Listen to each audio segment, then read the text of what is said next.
नमस्कार। एक और दुखद समाचार। इस समय हम गवर्नमेंट मेडिकल कॉलेज के मार्चरी रूम के बिल्कुल बाहर है। एक युवक जिसकी उम्र लगभग 26 साल बताई जा रही, ताज़ीम हुसैन इसका नाम है, और इसका एक बच्चा है जिसकी एक हादसे में जान चली गई। पूरी खबर क्या आपके समक्ष रखना चाहेंगे। सबसे पहले यही दुआ करते हैं कि खुदा ने जन्नतुल फिरदौस में जगह अता फरमाए, उनके परिवार को इस गम से लड़ने की शक्ति और ताकत दे।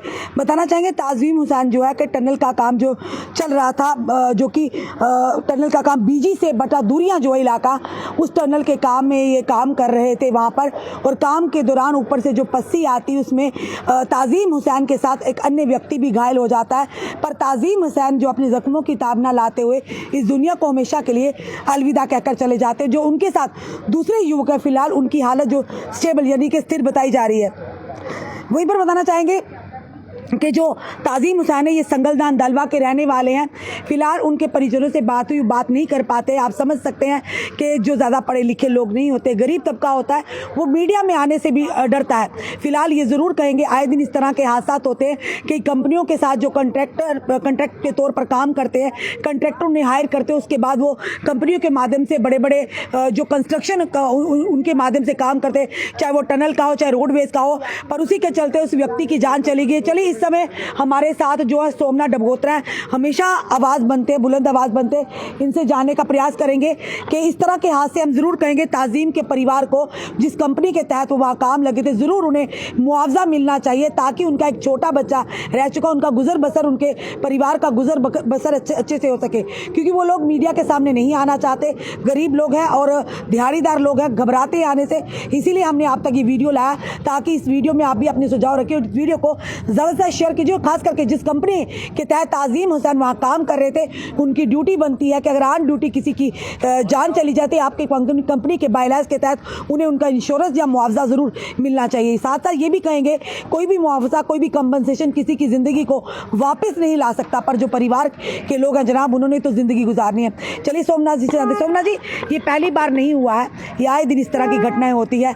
कोई बिजली से करंट से लगकर कंपनी उन्हें हायर करती है और उसकी जान चली जाती है, और कोई जिस तरह से अभी ताज़ीम की पस्सी गिरने से ऊपर से उसकी टनल का काम जो बीजी से बटा दूरिया तक लगा हुआ था, उसमें काम कर रहे थे, क्या कहेंगे इस पर? बहुत बार ऐसे जो मसले होते हैं ना, वो मीडिया में बात करने से कतराते हैं।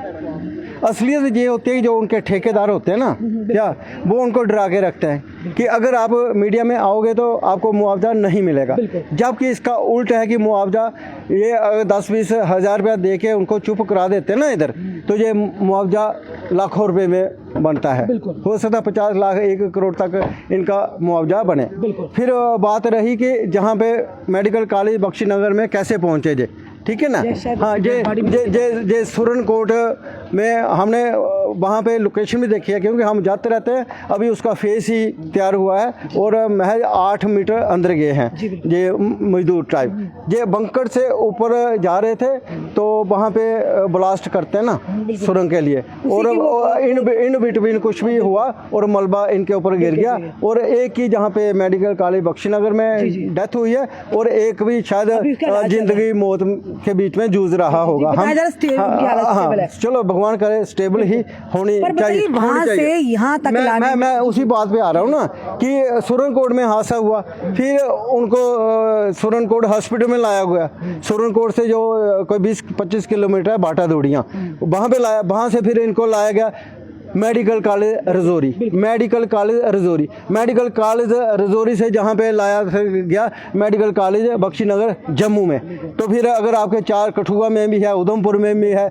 रजौरी में भी है मेडिकल कॉलेज, तो वो क्या वो सिर्फ आपने बिल्डिंगें बनाई है? बिल्डिंगें बनाई है ना। सवाल है बिल्कुल सुरनकोट से रजौरी से यहाँ अभी तक किसी के पास वहाँ पे MRI मशीन नहीं है, किसी के पास कैथ लैब नहीं है। अब हम सुन रहे थे कि जम्मू में बख्शीनगर हॉस्पिटल में भी जहाँ पे कैथ लैब नहीं है। अब होली के बाद कोई स्टार्ट करने की बात कर रहे हैं, और कितने महीने हो गए कैथ लैब खराब हुए हैं। तो ये फिर मेडिकल कॉलेज क्यों बनाए हैं? इवन कि सबसे बड़ा यहाँ पे विजयपुर में जो एम्स बना ना, एम्स, वो भी खंडर हो गया, वो भी आज सफेद हाथ ही प्रूव हो रहा है, क्योंकि वहाँ पे ओपीडी है, इमरजेंसी अभी तक शुरू नहीं। वहाँ पे भी हम इमरजेंसी के बाहर देखते हैं रोज के 2-4 पेशेंट जहाँ से एम्स से बीजेपुर से इधर बख्शीनगर में आते हैं। फिर एम्स का क्या फायदा एम्स बनाने का? आपने सिर्फ बिल्डिंगें बनानी है और इलेक्शन से पहले आपने उसको इनॉग्रेट भी कर देना है, वो क्यों? बिल्कुल। आज फिर एक युवक की जान गई है काम के दौरान, क्योंकि गरीब इंसान है, मीडिया में आने से डरते हैं और कहीं ना कहीं कंपनी के जो कॉन्ट्रैक्टर जो ठेकेदार होते हैं उन्हें डरा कर रखते हैं। कई बार ऐसा होता भी है कि लोग कहते हैं मैडम हम नहीं बोलेंगे, आप बोल दीजिएगा, पर हमारा काम है गरीब की मदद करना, क्योंकि ये डराया जाता है कि अगर आप बोलेंगे आपको मुआवजा नहीं मिलेगा।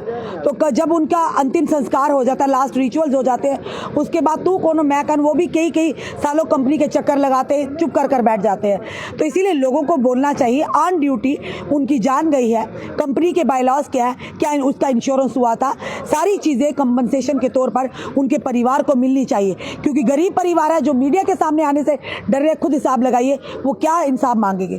फिलहाल एक दुखद समाचार जो कि बीजी से बटादुरिया इलाका जो सुरनकोट का पड़ता है, वहां पर एक टनल का काम चल रहा था और उसी के दौरान ताजीम की जो जान चली गई, जिनकी लगभग उम्र 26 वर्ष बताई जा रही है। उनका एक छोटा बच्चा भी है, कुछ सोचिए उसकी जिम्मेदारी। उस बच्चे को ये नहीं पता होगा कि मेरे पिता का साया मेरे सर से उठ चुका है। फिलहाल जो भी कंपनी ने उन्हें हायर किया था, जो भी कंपनी, उनसे जरूर निवेदन करेंगे ताजीम के परिवार को कंपनसेशन जरूर मिले जो आपकी कंपनी के बायलाज हैं। फिलहाल इसलिए हमने ये वीडियो बनाया क्योंकि परिवार बोल नहीं सकता, हम उनकी आवाज़ बनकर आपके सामने आए।